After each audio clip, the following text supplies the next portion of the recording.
Jessica Radcliffe's name was already legendary among marine wildlife filmmakers. But on a calm June morning off Vancouver Island, her fearless pursuit of the perfect shot would lead her straight into the path of a pod of killer whales behaving unlike anything experts had ever seen. An encounter that would end in her mysterious disappearance and ignite one of the most chilling ocean mysteries in modern history. Jessica Radcliffe had always been drawn to the sea. From a young age, she seemed fearless, wading into deep waters while others stayed safely on the shore. By her late 20s, she had turned that boldness into a thriving career as a marine wildlife videographer, captivating millions online with breathtaking shots of creatures most people would only see in documentaries. Her videos were more than just images. They carried an electricity, a sense that danger was always just out of frame. It was this edge that made her work irresistible to viewers and lucrative for sponsors. Her career had accelerated quickly over the past 3 years. Major networks had used her footage, and her social media following had exploded. Yet despite the fame, Jessica preferred working alone. She claimed it was the only way to capture truly intimate moments with wildlife. She had dived among hammerhead sharks without a cage, hovered inches from a feeding humpback, and swum alongside stingrays the size of dining tables. But to Jessica, these were not reckless acts. They were calculated risks in pursuit of perfect storytelling. In early June, she caught wind of a rare transient orca pod that had been spotted along the coast of Vancouver Island. Unlike resident pods, these orcas were known to hunt larger prey and travel vast distances, making sightings unpredictable. The reports intrigued her, especially since whispers from local fishermen suggested the animals were behaving strangely. For Jessica, it wasn't just another opportunity. It was the kind of unpredictable encounter that could define her career. She began preparing her gear meticulously, checking her camera housings for leaks, tuning her drone's stabilization system, and mapping possible observation points. The excitement in her notes from those days was unmistakable. She was certain she was about to capture something extraordinary, but she couldn't have imagined how extraordinary, or how deadly, it would be. Reports of the orca's strange activity had been circulating for weeks before Jessica's arrival. Locals described them as restless, unpredictable, and far more aggressive than usual. Several fishing crews claimed the pod had followed their boats for hours, surfacing alongside them and striking the hulls with sudden bursts of force. One kayaker recounted being flipped into the water without warning, only to see a massive dorsal fin cutting the surface just meters away. Marine biologists speculated about possible reasons: changes in prey availability, disturbances from shipping routes, or even illness. But no one had seen behavior this coordinated before. To Jessica, this was the perfect storm of rarity and risk. She knew transient orcas could be elusive, sometimes vanishing for weeks at a time, and this close-to-shore activity offered a narrow window to observe them. She arrived at the small harbor before dawn, the water around the dock reflecting the pale light of a rising sun. The air was heavy with a strange stillness, broken only by the gentle slap of waves against the pilings. Even the gulls seemed muted, their calls carrying a tone of unease.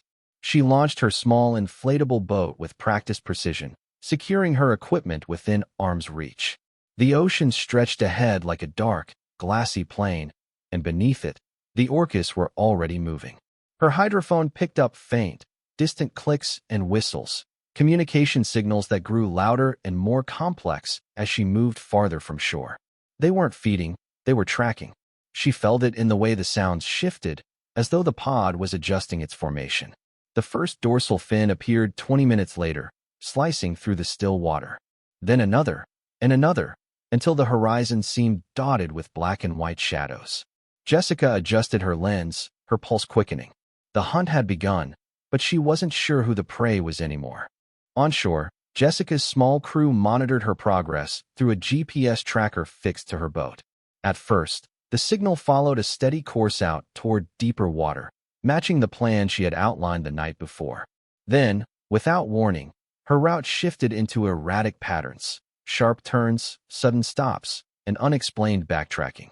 It was as if she were circling something or trying to evade it. The crew radioed her multiple times, but there was no reply.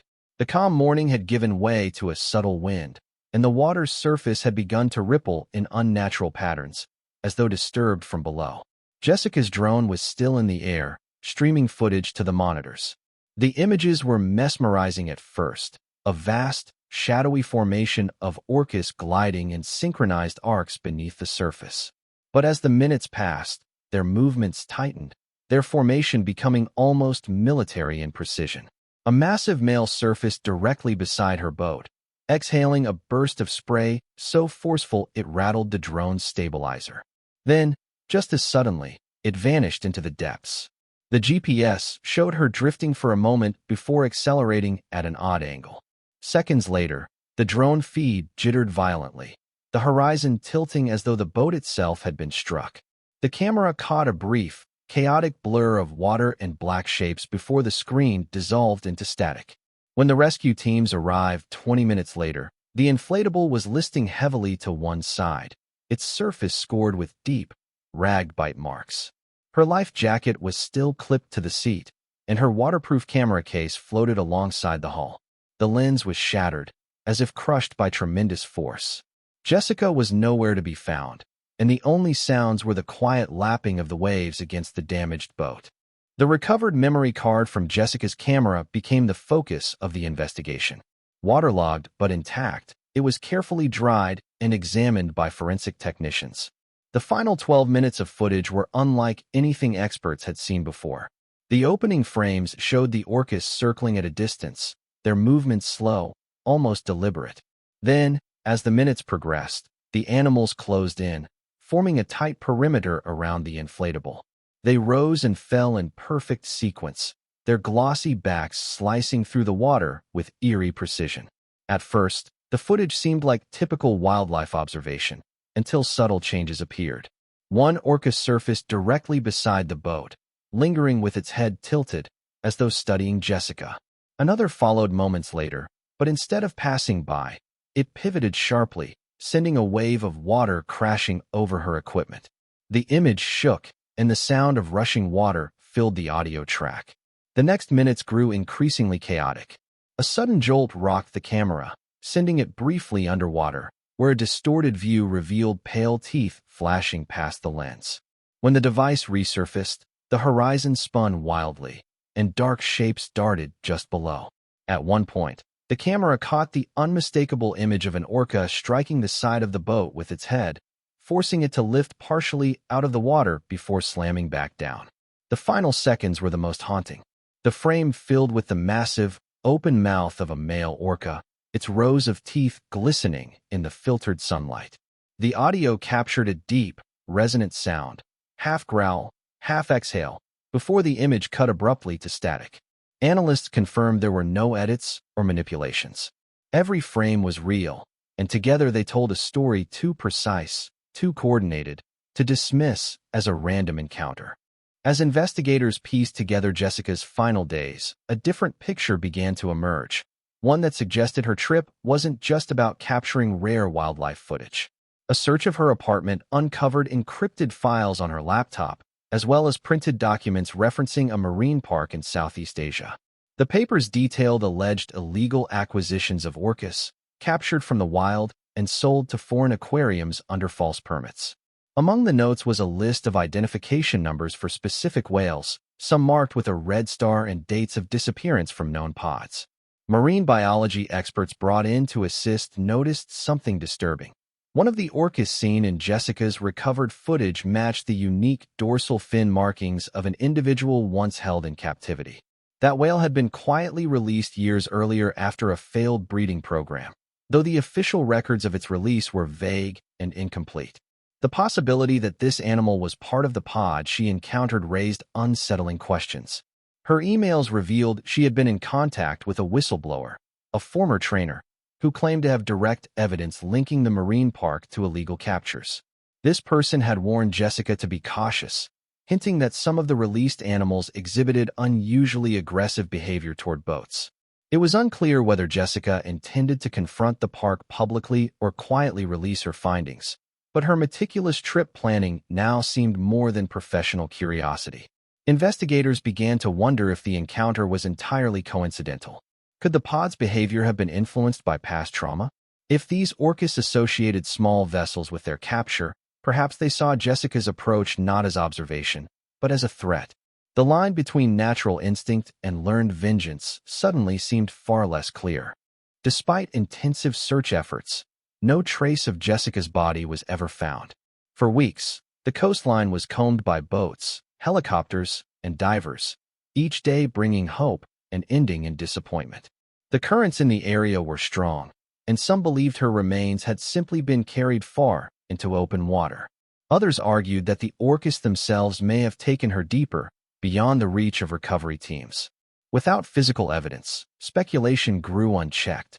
3 months after her disappearance, a commercial fisherman operating far offshore reported something unusual on his sonar.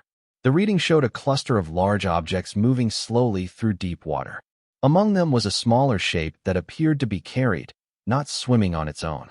The fisherman captured the sonar images and turned them over to authorities, who noted the resemblance to human form. But the data was too grainy to be conclusive, and the location was too remote for an immediate search. The case remained officially classified as unresolved, though theories flourished. Some insisted it was a tragic accident, a rare but natural example of predatory behavior from a transient pod. Others were convinced it was targeted, an act of recognition and retaliation by creatures that remembered captivity all too well. The footage from Jessica's camera only deepened the mystery, showing not just violence, but what appeared to be deliberate coordination. Over time, Jessica's story became the subject of documentaries, articles, and countless online debates. People replayed her final footage, pausing at key moments, convinced they saw intention in the orcas movements. For those who knew her, the tragedy was more than a mystery. It was a reminder of the razor-thin line between human ambition and nature's untamed force. Somewhere in the depths, the answers remained, guarded by the ocean's most intelligent predators.